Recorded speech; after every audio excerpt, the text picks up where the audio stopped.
100%. I think maybe important to say out loud because people feel really alone in this journey. The more people talk about egg donation as an option, the better. But right now, a huge part of the donor egg program are advanced maternal age moms who tried on their own for years. And now this is the next option. It's almost my full-time job to support families like this. And we're very happy to have you and know that you are not alone. There's lots of people doing this. Hi, superhumans. I'm Dr. Mavis Garcia. And I'm Dr. Wise. We're two of the physician leaders at Markham Fertility Centre, otherwise known as our baby, MFC. As fertility specialists, we've witnessed firsthand the challenges, triumphs, and the myriad of emotions that come with trying to conceive. Whether you're just starting to think about having a baby, actively trying, or facing challenges along the way, My Fertility Podcast will be your go-to resource for honest conversations and a supportive community. So grab a cup of coffee or tea and settle in, and let's demystify the world of fertility together. On today's episode of My Fertility Podcast, we are joined by Stefanie McGlynn, our program lead and nurse extraordinaire for the Donor and Surrogacy Program here at Markham Fertility Centre. The Donor and Surrogacy Program encompasses donor egg, donor sperm, and gestational carriers or surrogacy. On today's episode, we're going to be focusing on donor eggs. We're going to be talking about known donors, about frozen egg banks. We're going to be talking about fresh donors. And we're going to go through the process, the logistics, costs, how to pick an egg donor. We're very excited to be joined by Stefanie, who is a wealth of knowledge when it comes to the DNS area. Thank you so much for joining us today, Stefanie. It is such a pleasure to work with you, and I'm very excited for this conversation. Thank you for having me. I'm excited to be here and talk about the Donor and Surrogacy Program. Speaking of the Donor and Surrogacy Program, tell me, why is a Donor and Surrogacy Program needed in fertility clinics? And what do you think is special about the Donor and Surrogacy Program at Markham Fertility Centre? For sure. So I think that navigating infertility or family building is really challenging. Just baseline infertility or family building is complicated. When you add in a third party, whether that's a donor or a surrogate or embryo donation or anything like that, the complexity doesn't double, it like quadruples, it's exponential. And I think that having some dedicated people who their whole job is understanding that process and learning the supports that are out there and the different providers that you can connect with, I think just helps to lighten the load a little bit for the families that are going through it. Not a lot. It's still a lot for them to navigate, but having people who understand a little bit about what's out there helps to just ease the burden a little bit. So you've got one place where you can ask questions, one place where you can go to for information to at least get started on the journey. And then what's unique about the program at Markham Fertility Centre is that we have a dedicated donor and surrogacy teams. In our clinic, starting in about late 2020, early 2021, Markham Fertility decided to sort of establish this dedicated team, which was me at first, and now is a full team with myself and another nurse coordinator, a dedicated admin team, and then also heavy support from our genetics team as well. And our whole job, day in and day out, full time, is supporting people who have a third party involved in their journey, whether that's a donor or a surrogate. And we help from the very beginning. We meet with people at the very beginning when they have maybe not even started looking for a donor or don't even know that they need a donor. We help navigate that process, understanding what to look for, where to go, what the costs are, what the timelines are, what do I think about, what steps should I take. We help them get connected with genetics, get through the process of selecting their donor, using that donor, whether it's for IUI or embryo creation, and then through first trimester pregnancy. So you have the same people from the beginning of the journey all the way through to the end that really have the big picture of where you've been and where you're going and all the complexities that are involved in your journey along the way. And I think that that really helps people to feel like they have consistency and like they have a team that they can rely on because they've remained consistent throughout the journey. I love that. And I think you can probably speak about the bonds and the relationship that you develop with patients when you are really their person for such a long time. Unfortunately, usually it's a long time, but also for such a personal, vulnerable time as well. Absolutely. I didn't mention this, but of course your doctor remains consistent as well. And I know those same relationships happen with the doctor. But my favorite part, and this is like sort of like secretly behind the scenes, we know, especially when it comes to like donors who are coming into clinic, we know the donor and we know the intended parents and then maybe the surrogate. And it's so cool to see it all come together and to have been a part of all of those journeys because they are all individual and unique. And it's really cool to see it all come together. And, even hearing about sometimes we have family members who act as donors for one another or surrogates for one another. And it's really awesome to hear updates about how sister's doing who donated to you or how brother's doing who donated to you. And it's just that long-term relationship that makes this job really rewarding. I'm so excited to be able to chat with you and have you on the podcast, Stephanie, because I feel like you and the team really are the secret weapons right here at MFC. No, I'm serious. In the sense that you guys are so knowledgeable about all the different aspects of donor and surrogacy, third-party reproduction as well, because it's not simple and it's not easy, right? I personally don't even know the answers to all the questions about the certain regulations and rules, but you're in it day in and day out. And so you're so well versed in all of these things. Not only are you building those incredible bonds and the relationships, but also the knowledge there and that expertise, right? Can you talk to us a little bit about some of those challenges with Health Canada, for instance?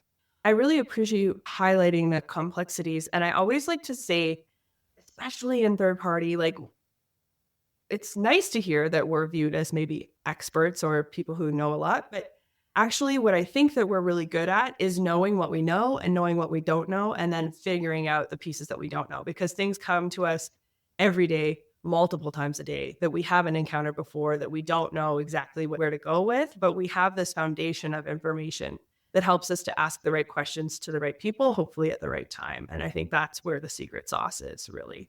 I say to patients all the time that I picture our team as like traffic cops, just like standing in the middle of the intersection, making sure that people are going where they need to go at the right time. And hopefully we can like anticipate the accident and change the direction of traffic before we get there. And I think to your question, the challenges that come up are really about a lot of regulatory stuff. So as I think many people who encounter third party are familiar with, safety of sperm removal regulations came into force in February 2020, and they really changed the way that third party reproduction is happening in Canada. And so it has a lot to do with, particularly for donors, very sensitive timing and testing that needs to be completed and making sure that patients are aware of what that is, what the additional cost is for those things, and how the timing of it is really specific, which is a struggle for people. Why can't I just go to the lab tomorrow? Why does it have to be today? And so that's one of the challenges that comes up. And then there's the issue around just access to donors and surrogates. In Canada, at least, it can be really difficult sometimes to have access to the part of third-party reproduction that you need, especially surrogacy, but sometimes donors too. There can be a limited pool in terms of ethnic diversity and cultural considerations and things like that to think about. And then a big part of our job is navigating the different resources out there and agencies and banks and things to make sure that we're have as many options available to our patients as is reasonable and safe and suitable. Those are definitely the biggest challenges. Let's talk about egg donors. So I'm a patient. I've seen my fertility doctor, Markham Fertility Centre, and I've been referred to the donor and surrogacy program looking for an egg donor. Can you walk us through that process as if you were talking to somebody who's just starting on the journey of figuring this out? For sure. So in my mind, I like to divide it into two categories: fresh egg donors or frozen egg donors. A fresh egg donor is either a person who you know or somebody who you're matched with through an agency who might be non-identified. Like you said, it might be somebody who you don't connect with, at least not right away. Or there's frozen egg donors, and those are people who have been screened and stimulated, had their eggs retrieved somewhere else, and then their eggs are banked. Usually these donors are from the United States. And so what we talk about when we're getting started is that, number one, we really at MFC recommend fresh eggs over frozen eggs. And the reason for that is all in the numbers. So when it comes down to it, we expect between 3 to 6 good embryos out of a fresh egg donor cycle is typically what we're seeing. Out of a frozen egg donor cycle, we see 1 or maybe 2 good embryos for transfer, and that's sort of on average. And lots of times people come to me thinking, well, frozen eggs must be faster. And so truly, the timeline is about the same. From the time you purchase a frozen egg lot until the time you have embryos ready for transfer, on average is 2.5 to 3 months. But typically the workup time in terms of getting your frozen eggs purchased is a little bit longer, because usually you're having to submit some medical paperwork for yourself to the egg bank to qualify for some guarantees that they have. With a fresh egg donor, from the time you match with your donor until the time we have embryos ready for transfer is between 3 and 4 months on average. So the timeline really is pretty equal. And then the other thing is people often think that frozen eggs are cheaper than fresh eggs. And in fact, the money out of your bank account is pretty similar at the end of the day. So with a frozen or fresh egg donor cycle, we expect between $40,000 to $45,000 total out of your bank account, but from when you choose your donor until the time you make embryos, with the only exception being if you have funding or if you have a known egg donor, those costs are going to be a little bit less because you don't have to pay an agency their fees for service. That's a big overview of fresh versus frozen. Let's delve a little bit more into these donor egg banks first. Also, I think it's really important to point out that not all fertility clinics will offer this full complement of options. So, for instance, there are many fertility clinics that may only do, let's say, frozen eggs, but they don't offer fresh egg donor, or they may not offer gestational carriers or surrogacy, or they may only do known fresh egg donor, but not other types of fresh. Like, there's a lot of intricacy in what clinics are actually able to do and what they're actually offering. And I think a lot of it stems from the difficulties of navigating the regulations from Health Canada. Is that fair to say? I agree. And I've heard sort of anecdotally is a lot of clinics really pulled back on their third-party offerings when the regulations came out in 2020. And I think COVID probably had something to do with that as well. It was like there's, kind of reached a critical mass of what we can deal with at one time. I think that more and more clinics are starting to expand their program again, but it's happening slowly. So it is really important if you're choosing a clinic and you need third party to really understand what your options are at that clinic, because sometimes it's better to know up front than have to switch. Absolutely. And I think that that's such a key point when somebody is choosing a clinic. Okay, let's delve into these donor egg banks. Who are they? Where are they? Where do they come from? Who are these people? This is such a good question. And honestly, every time I watch somebody go through an egg donation cycle, I'm like, how did you get here?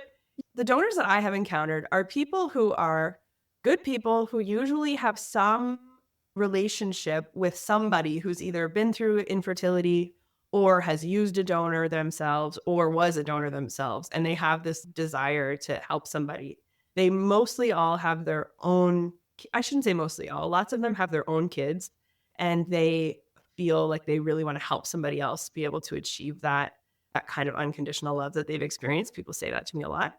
And so I know that at least in Canada, these donors are recruited usually through things like university career fairs or job networking where 20-somethings are hanging out. Out of like 100 people that apply to become an egg donor, I think one gets selected. Like, it is a pretty rigorous selection process through the agencies. And then when it comes to the banks, my understanding is it's pretty similar stuff that's happening, except it's happening in the United States and the donors are getting paid. So in Canada, the Assisted Human Reproduction Act prohibits people from being paid directly for their gametes or for surrogacy. In the States, the donors are being paid. So there is some difference in motivation of why a donor might be willing to donate her eggs. And all of the frozen eggs that we use, at least at Markham Fertility, they do come from the United States. And the reason is they have a lot more donors because they are paying them to do that. So there's more availability of frozen eggs in the States. And then where it happens is all over the United States. There's kinds of different clinics that we get eggs from. They all come through 2 or 3 central egg banks, but they're screened and stimulated and frozen at clinics all over the place, which is helpful when you look at things like being able to access diverse donor pools and things like that. It's nice that they have sort of a web across the country because you do get, still not great, but more cultural diversity.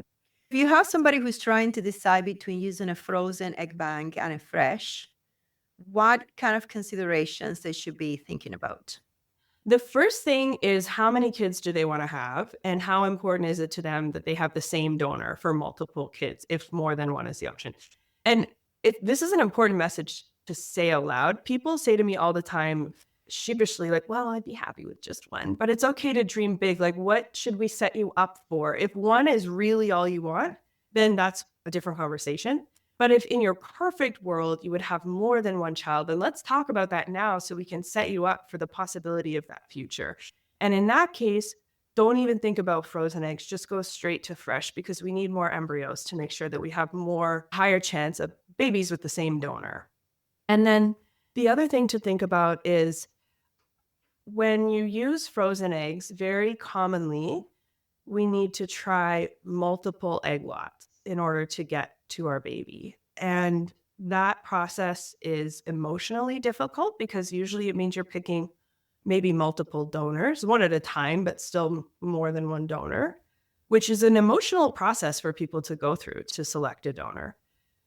And so usually you have to do multiple egg lots, so you're picking multiple donors, and the timeline can be a bit longer if you are somebody who ends up having to go back for more than one egg lot, which is fairly common.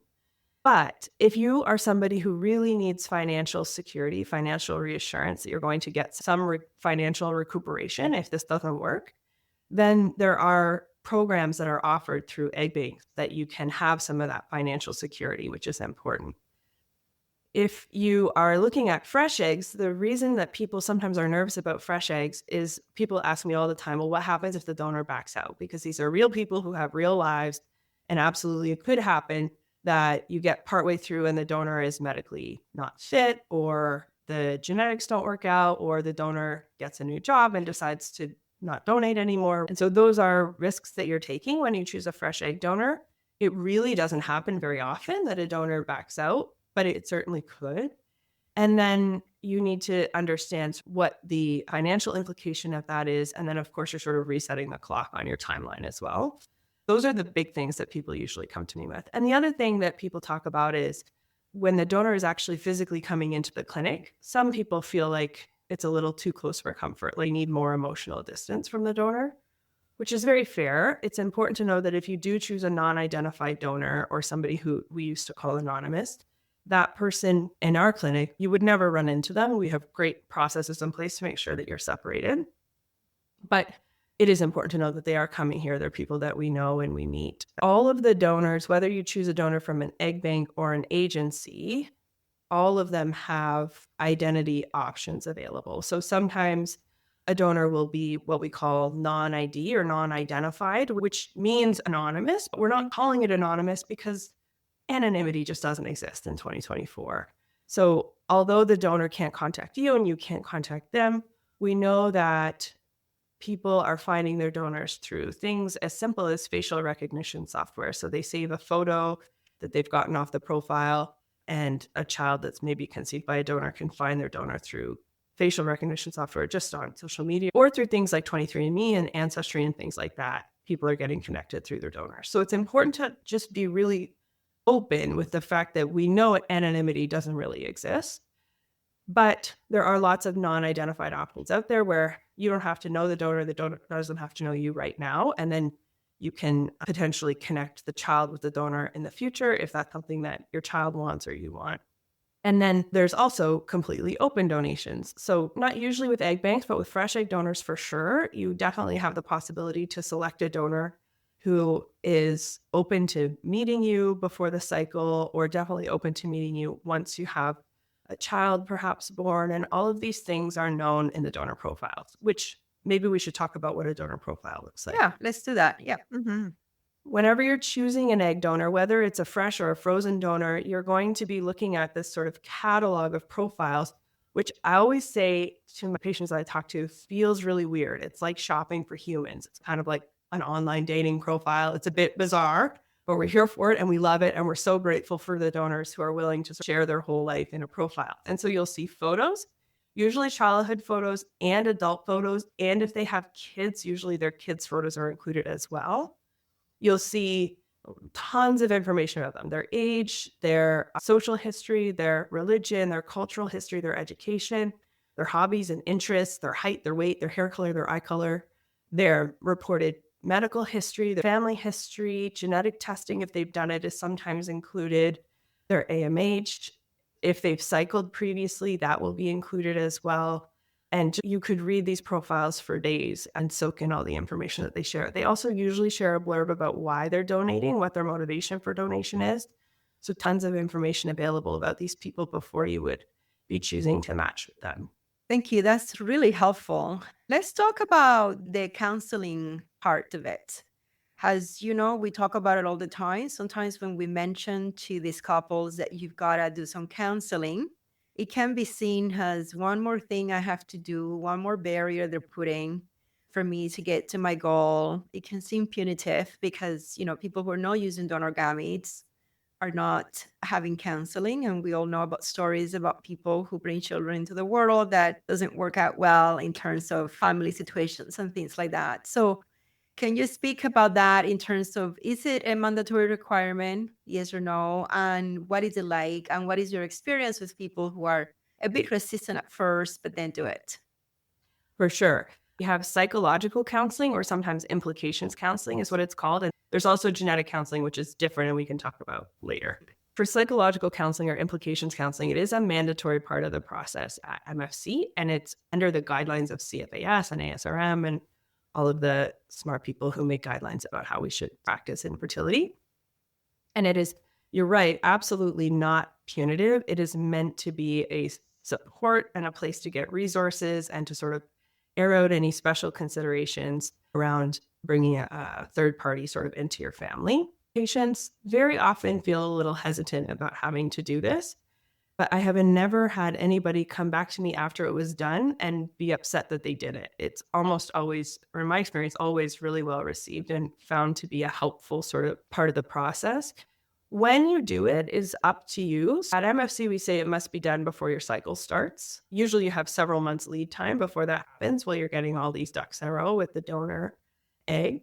But really, I've started recommending as soon as people meet with me to just get started, I suggest now's a good time to book that appointment because the counselors are incredible at giving you all the things to think about. And one of the really important things that they help you sort of think through and contextualize is the relationship between yourself and the donor and your future child in terms of ID and non-ID, and what does this mean, and what if I choose a donor who I might know, and how does that impact my life, and how do I talk to my future children about donor conception, and I don't want to talk to my future children about donor conception, and what are some of those implications, and all of these things they talk through really well. And they can also help you wrap your head around what some of your non-negotiables might be when you're choosing a donor. So very often people will come with, like when you're house hunting, like a laundry list of the must-haves in the donor selection process. And sometimes that can be really limiting. So the counselors can be great at helping you really understand as a couple, if you're going into this with a partner, what some of the really important things are. And then they also provide lots of resources for talking to your support network, your friends, your family about donor conception, talking to your child eventually about the nature of their conception, and just really helping you sort of put all of the pieces of the puzzle into place. They are also great at even talking through the different fertility options and what might make the most sense for you. Or in the case of, for example, if there's two sperm providers in a relationship, what does the divide look like, and how do we each feel about the sperm from two sources, and all of these sorts of things. They're really wonderful at just giving you resources and tools. No answers, that's not what counselors are for, but all the things to think about and directions to sort of head in when you're talking to each other and to your child and to your support networks. That's great. And there is certainly a lot to think about. And many times people don't know what they don't know, and they haven't realized what they haven't thought about. And counselors, because this is all they do and they see so much and have so much experience, are really great at anticipating what things may come up that you would just have no idea whatsoever unless you meet with them. Yeah, exactly. And the counselors do provide a report back to your doctor. And I think that that's maybe why people think that there's some pass or fail element to it. But it's really important to say that there's no pass or fail element here for the intended parents. There is a little bit for the donors or the surrogates, but for the intended parents, this isn't a pass-fail thing. This is a conversation that's meant to be supportive and usually very well received. And yes, you can do it with any counselor that you want. The counselors have like a guideline that they manage in their own profession about what needs to be discussed in these appointments. And so if you have a counselor that you see regularly, you can ask them if they provide this service. Otherwise, we have a list of counselors who we recommend. And it's always important to check with your extended benefits providers if you have extended benefits, because there are social workers, there's psychotherapists, and there's psychologists that offer these sessions. And some benefits provider cover one, but not the other. And so you just want to make sure you're booking with the right type of provider. I have to say, every single patient who I've ever had who's gone through implications counseling comes out saying, oh my God, that was amazing. I didn't know what to expect going into it, but it was so helpful and incredible. Same. I get tons of good feedback, lots of hesitation, and then they go, and then lots of good feedback. And every time I talk to those counselors, just in passing, I feel like I learn by osmosis every time I'm just in a room with them. They're wonderful at what they do, and they see so much. We can't downplay the importance of their role in this journey. It's really important and a very constructive place if you lean into it and let it be helpful. We've spoken a lot about the first type of counseling, but then there's the other type of counseling that you alluded to, genetic counseling. This is really highlighted in this relatively new regulations that came from Health Canada. Can you tell us a little bit about this genetic counseling, what it is, and how that works? For sure. We are super lucky, and I think fairly unique, but you guys correct me if I'm wrong, in that we have this really dedicated and amazing genetic counseling team at Markham Fertility Centre. Oh, you're definitely not wrong about that. They are really incredible. So incredible. And you're right, unique. There are very few fertility clinics that actually have their own dedicated genetic counselor. I can think of one other clinic, maybe. They're amazing over there. And I feel so privileged to work so closely with them. I just can't get enough. I think their job is amazing and they're so smart, and I don't know how they do it. The role of genetics in third-party reproduction is highlighted because we're introducing another person, especially when we're talking about donor egg, into the story. So typically, if you have a couple that has an egg and a sperm, there's certainly a role for genetics, but usually you're probably not changing your egg and sperm anyway. So we just sometimes have some genetic counseling, but it's not as highlighted. When you're choosing an egg donor, we now have the ability to think a little bit harder about what we're introducing by bringing this person in. The way that we do that in our program is through something called extended or expanded carrier screening, or ECS. In all of the donors, sperm or egg, who were processed through a sperm bank will have had this testing done already. And anybody who comes to us as a fresh donor, we do it as a regular part of our program as well. And the most important thing is that the intended parents, even well before they're choosing a donor, they're speaking with our genetics team to understand what this testing is, what it tells us, and what it doesn't tell us about a particular donor, and then give you the option to potentially, in the case of an egg donor, to test the sperm provider to understand how these two egg and sperm basically match up together. So expanded carrier screening, and I'm sure that you'll have a whole episode at some point, but in a nutshell, the way that I explain it to people is that expanded carrier screening looks for a whole battery of recessive conditions. So conditions that a person might be a carrier for, that they don't necessarily have symptoms of, they don't know that they're a carrier for that thing. It generally doesn't impact their health usually. But when it's combined with another person who carries that same condition, there's a higher risk of that condition or that thing occurring in the child. And so our genetics team helps patients to understand that testing and understand all the different options in it. So very often people will say to me, I've had genetic testing done, I'm good, I don't need anything else. But what's really important to know is there's hundreds and hundreds of genes that can be tested for. I think the most common panel right now is over 600 different genes. But depending on what panel you've had done, you've been tested for some of those, but maybe not all of them. And similarly, your donor has tested for some of those, but maybe not all of them. And so matching the genetics reports together to understand what you were tested for, what your donor tested for, and how they match together is important. And really, like, you can do this on your own. I'm not totally sure that I could do it on my own, but our genetics team is here to help with that, to take some of that burden off of you so that you don't feel like you have to really understand these reports, because they are long and complicated And some of the conditions you probably want to know about, and other ones are not so significant. And our genetic counselors will help you understand what those are and what they mean and how it might impact your decision for or against a particular donor.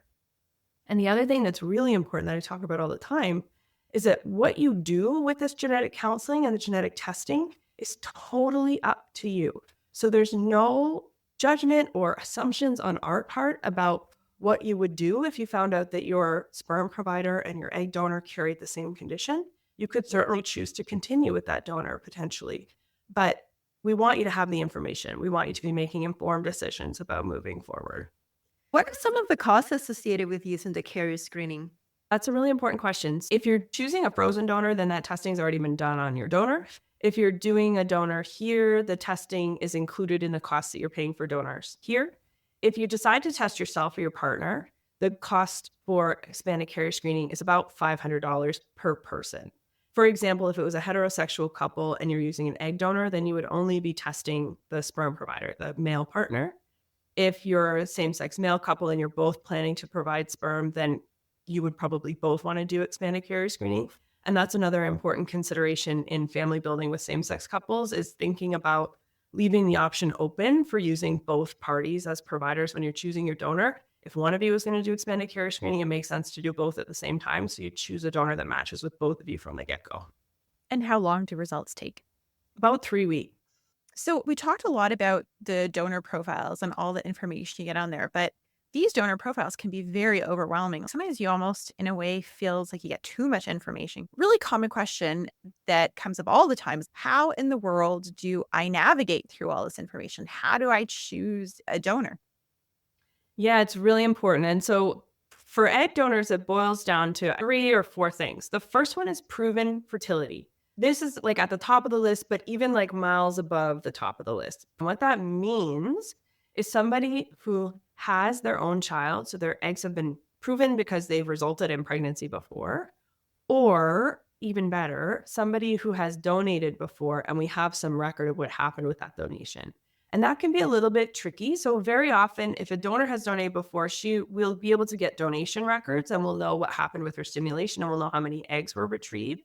We don't always know what happened with those eggs because that information belongs to the intended parent. So they have to be willing to sort of share those records. But very often we can get that information. Lots of intended parents are willing to share it. And we work with the agencies to help understand that.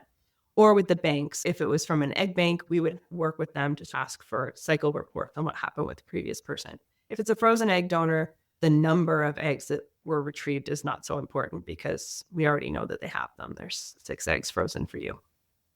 And then the other thing is age. So at Markham Fertility Centre, we say ideally somebody who is 32 or younger at the time that she's going to donate for you. And there are a fair few donors who are 32, 33, 34 sometimes, especially in the fresh egg donation side of things.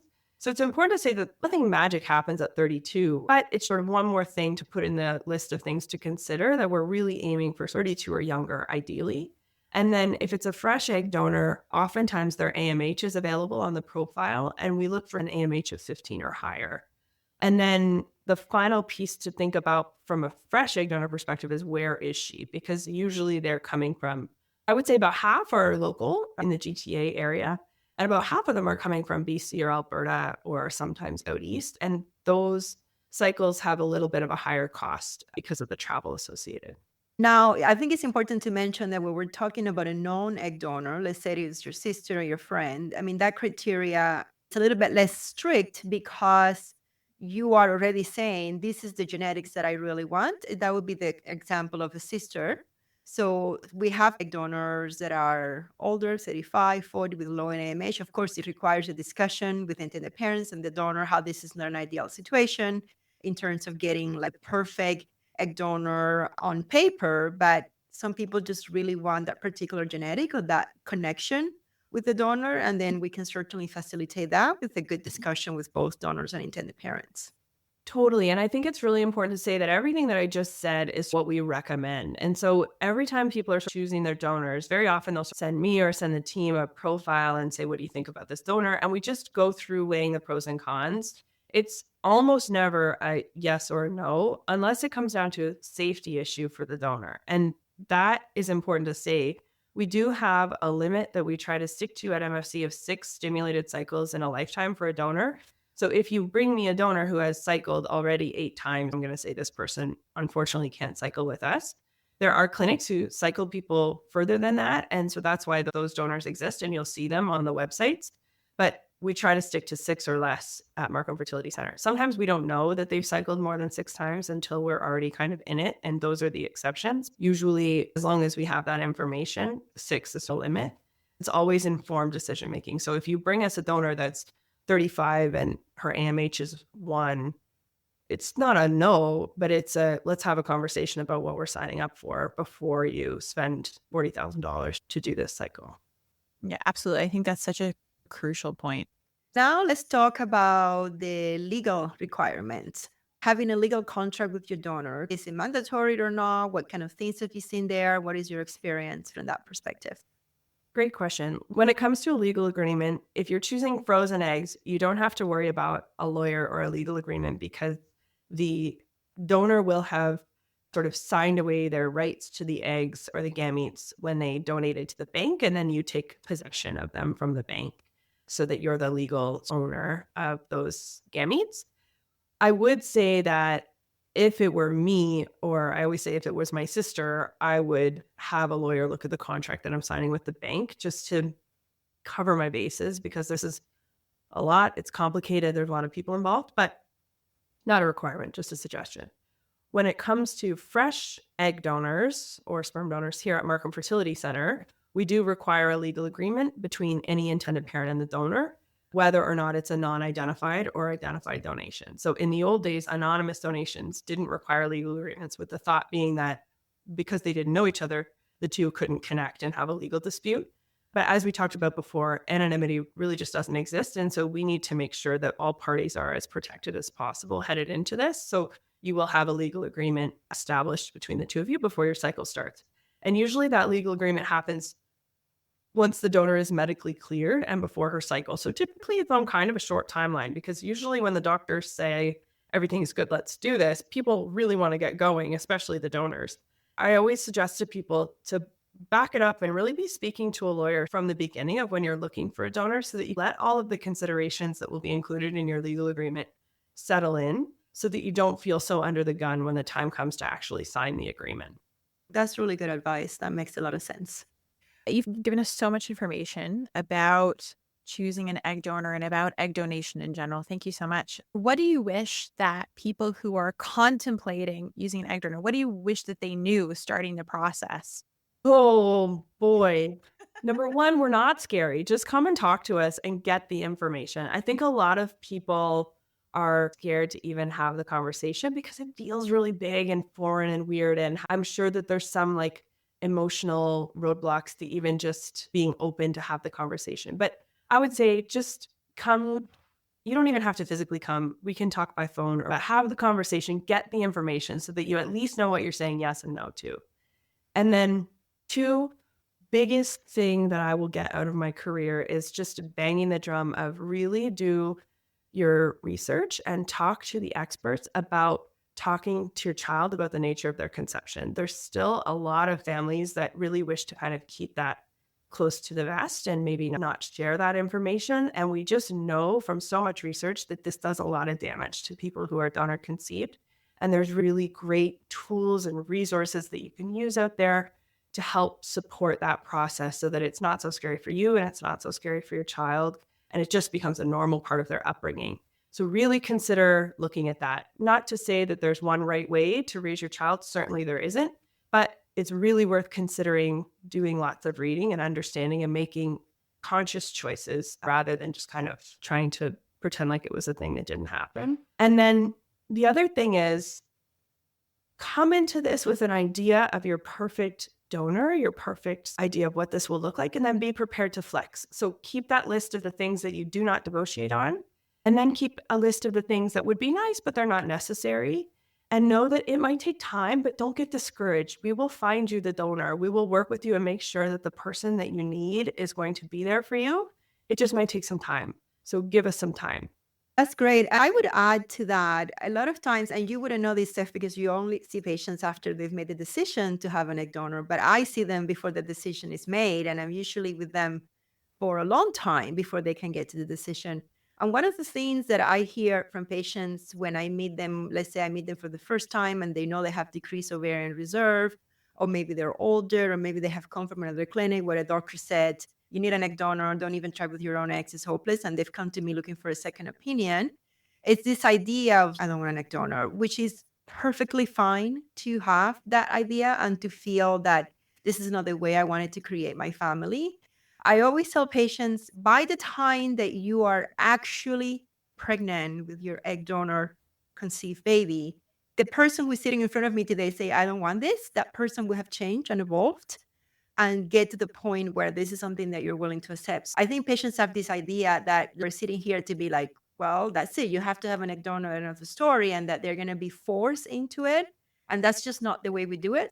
Sometimes I do multiple cycles with patients that end up working and they never need an egg donor. And sometimes they don't work and they don't need an egg donor. But that process of developing a relationship with the clinic, developing a relationship with the doctor, knowing that you tried everything, talking to people, doing your research, listening to a podcast like this, listening to other stories of donor conceived children, that process can help a lot of people get okay with that decision, which is okay to mourn and say, this is not what I wanted, but this is where I am.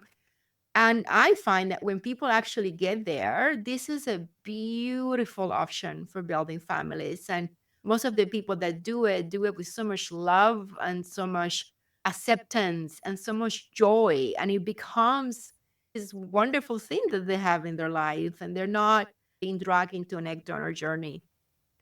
100%. I think maybe important to say out loud because people feel really alone in this journey. The more people talk about egg donation as an option, the better. But right now, a huge part of the donor egg program are advanced maternal age moms who tried on their own for years. And now this is the next option. It's almost my full-time job to support families like this. And we're very happy to have you and know that you are not alone. There's lots of people doing this. And the other thing is sometimes we want to hear the optimist side and sometimes we don't. So only listen to this on the days that you want to hear the optimist side. But the benefit to sort of coming to egg donation, and I see it every day, I'm sure you guys do too, but the benefit to coming to egg donation as somebody who is in this advanced maternal age category is that the pressure valve is released a little bit. You know, we can get pregnant for a long time after we're over 40 or, you know, have this advanced maternal age eggs. And so we've got time in terms of like biologically to get you pregnant. I know that everybody wants to be pregnant right away, but we don't have to panic so much about, well, if I miss this next cycle or if I miss this next cycle, because I see the anxiety of like every cycle, my eggs are just getting older and I'm losing my chances.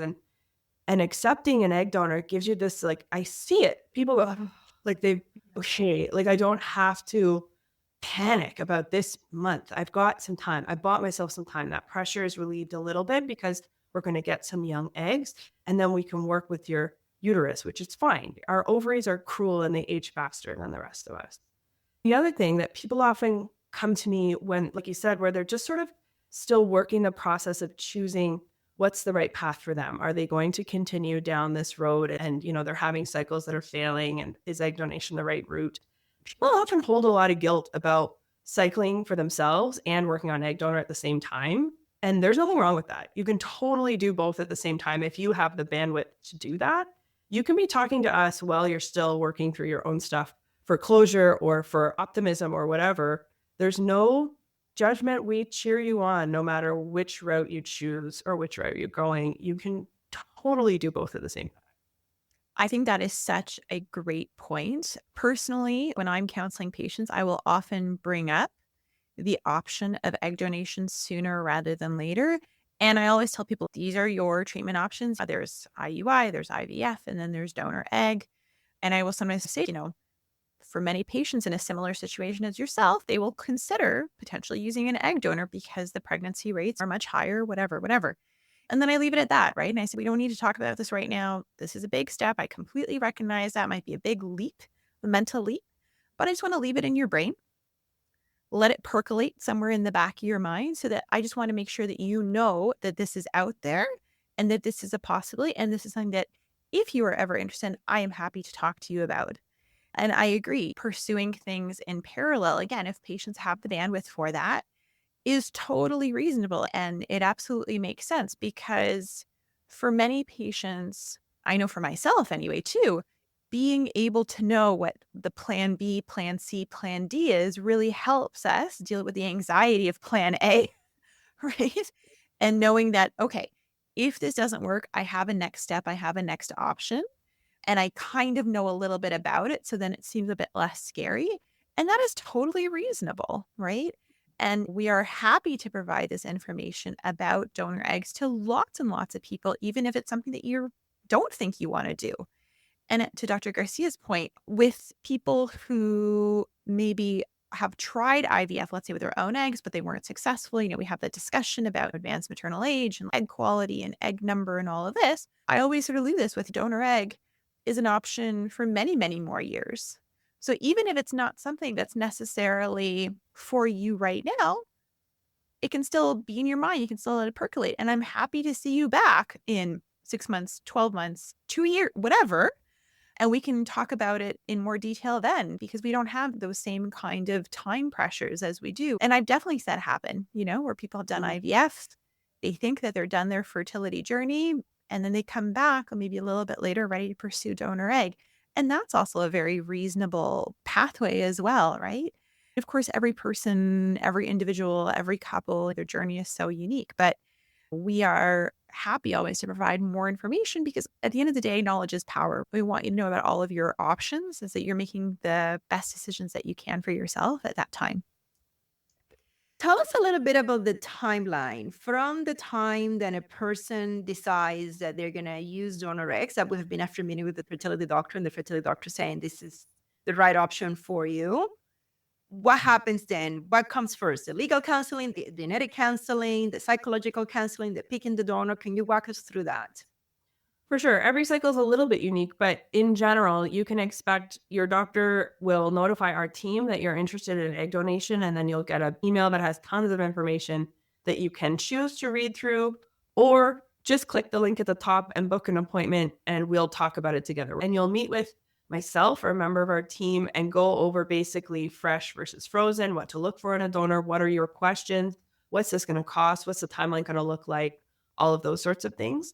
And then from there, you're going to tell us when you're ready. So there is no pressure. There's no rush. You sit with it. You talk to your partner. You poke around on some websites. Then you come back and you say, okay, I'm ready for next steps. Then we're going to get you connected with genetic counseling. And we're going to recommend that you book your psychological counseling if you haven't already. So at that stage, we recommend psychological counseling, genetic counseling, and then start looking for donors, whether that's through frozen egg banks or fresh agencies. Then you're going to go along and choose your donor. And while you're doing that, you'll be in contact with us as much or as little as you want for some feedback and some sort of support along the way in donor selection. Then you're going to find your donor.